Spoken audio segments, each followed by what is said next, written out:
ছাত্ৰ-ছাত্ৰীসকল মই মৌচুমী তোমালোক সকলোকে জোনাক মৌচুমী ইকো ক্লাছলৈ স্বাগত জনাইছোঁ। আজিৰ ভিডিঅ'টোত আলোচনা কৰিবলৈ লৈছোঁ BA 4th semester economics major Guwahati ইউনিভাৰ্চিটিৰ ইউনিট নম্বৰ 3 এটা কুৱেশ্যন।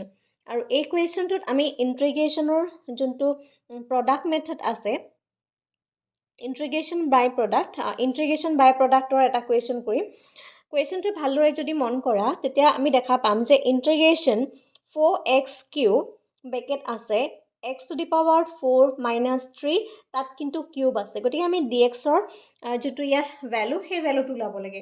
এতিয়া চাবা এই কুৱেশ্যনটো দেখাত একেবাৰে সহজ, কিন্তু আমি এই কুৱেশ্যনটো ডাইৰেক্টলি কৰিব নোৱাৰোঁ। ঠিক আছে, মই আশা কৰোঁ আজিৰ ভিডিঅ'তে ক্লিয়াৰ হ'ব। ইয়াত এটা পাৰ্ট লুকাই আছে, আমি প্ৰথমতে যোনটো পাৰ্ট লুকাই আছে সেই লুকাই থকা পাৰ্টটো কৰি দিম। ঠিক আছে, এতিয়া চোৱা এই কুৱেশ্যনটোত আমাক কি দিয়া হৈছে, প্ৰথমতে আমি লিখিম যে গিভেন আমাক দিয়া হৈছে এটা ফাংচনটো হৈছে integration 4x³ x to the power 4 3 and এই কুৱেশ্যনটো আমাক দিয়া হৈছে। ঠিক আছে, এই কুৱেশ্যনটো dxৰ ভ্যালু সুধিছে। এতিয়া আমি ধৰি ল'ম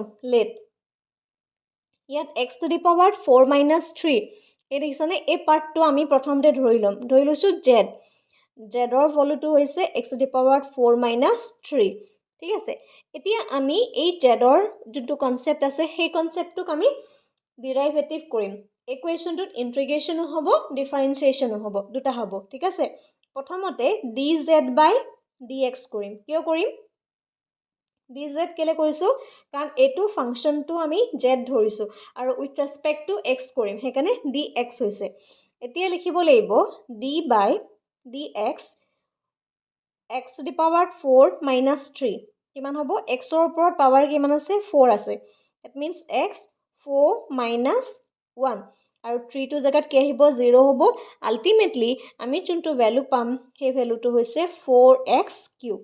তাৰ মানে আমাৰ ভ্যালুটো হ'ব that dz/dx equal to 4x to the power 3। তাৰ মানে dz-ৰ ভ্যালুটো কি হ'ব 4x³ dx। এতিয়া আমাক dxৰ ভ্যালুটোহে লাগে, গতিকে আমি প্ৰথমতে কি কৰিম dxৰ ভ্যালু উলিয়াম।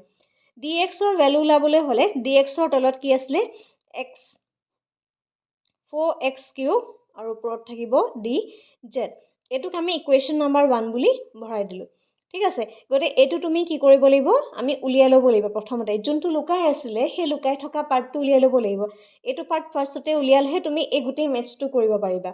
ঠিক আছে, এইটো তুমি পাৰ্টকে কৰিব নোৱাৰিবা নহবা। তাৰপিছতে এই ইকুৱেশ্যনটোত যেতিয়া আমাক যোনটো কুৱেশ্যন আমাক দিয়া হৈছে 4x³ x to the power 4 minus 3 cube dx আমাক এই কুৱেশ্যনটো সুধিছে। ঠিক আছে, এতিয়া আমি কি কৰিম ইন্টিগ্ৰেশ্যন 4x³ লিখি ল'ম। ঠিক আছে, তাৰপিছতে x to the power 4 minus 3 cube যে আছে তাক আমি কি বুলি ধৰি লৈছিলোঁ z বুলি ধৰি লৈছিলোঁ। এইটো যদি আমি z বুলি ধৰি লওঁ, গতিকে আমি ইয়াত কি লিখিব পাৰোঁ z³ বুলি লিখিব পাৰোঁ নে নোৱাৰোঁ, ইকুৱেল টু dx। ঠিক আছে, নেক্সট ষ্টেপত চাবা এই ইন্টিগ্ৰেশ্যনটো যেনেকৈ আছে তুমি তেনেধৰণে বহাই লিয়া 4x³ এই যে জেডৰ ভ্যালুটো আছে ফাৰ্ষ্টতে তুমি যেনেকৈ আছে ইয়াতো তুমি ফাৰ্ষ্টতে তেনেকৈ বহাই দিয়া। ঠিক আছে, এইটো z³ বহাই দিয়া। তাৰপিছত dxৰ যোনটো ভ্যালু আছে dxৰ জেগাত তুমি কি বহাই দিয়া, dxৰ যে আমি এটা ভ্যালু পাইছিলোঁ কি পাইছিলোঁ dz/4x³, এই dxৰ জেগাত আমি এই ভ্যালুটো বহাই দিম।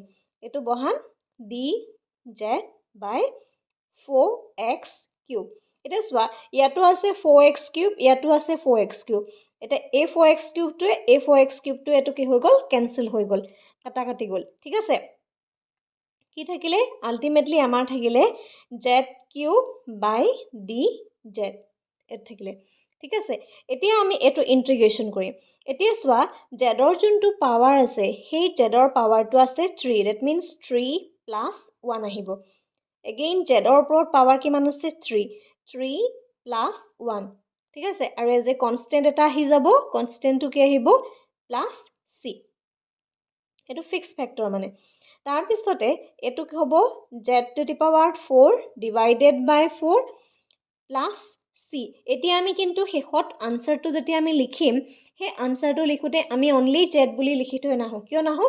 কাৰণ অলৰেডি আমি জেডৰ এটা ভেলু উলিয়াই থৈ আহিছিলোঁ। সেই ভেলুটো হৈছে x⁴ - 3। গতিকে এই যে জেডটো আছে দেখা পাইছানে? জেডৰ জেগাত তুমি লিখিব লাগিব x⁴ -